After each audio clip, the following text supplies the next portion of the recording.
সাধু বাবা আমাদের সাহায্য করেন সাধু বাবা, আমাদের বিপদ আছে সাধু বাবা।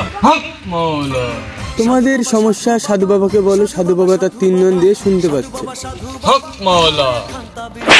আরে বাচ্চা, ওটা 3 নয়ন দিয়ে শুনতে না, ওটা 3 নয়ন দিয়ে দেখতে পাচ্ছে। তো বৎসরা, তোমাদের সমস্যাগুলা করে বলো, আমি দেখছি তোমাদের কি করা যায়। সাধু বাবা বয়সটা আমার মেলায় হলো, দাড়ি তো এখনো ওঠে না। এখন আপনি যদি কিছু ব্যবস্থা করতেন, দাড়িটা আপনাকে তোলাই লাগবে সাধু বাবা, আমি কিচ্ছু জানি হক না। মাওলা, এটা কোনো ব্যাপারই না বৎস, তুমি এগিয়ে আসো আমার। হক মাওলা। তো বৎস, এবার তোমার সমস্যাটা বলো। সাধু বাবা আমি তো একটা মেয়েকে ভালোবাসি, সে তো আমাকে পাত্তা দেয় না সাধু বাবা। তো মেয়েটার নাম কি বৎস? সাদিয়া বাবা। সাদিয়া? কিচ্ছু করা নাই বৎস, তোমার মুখে দেবে পা দিয়া। তো বৎস, তোমার সমস্যাটা বলো। সাধু বাবা আমি যেখানে মেয়ে দেখতে চাই, কিন্তু মেয়েটা আমাকে পছন্দ করে না।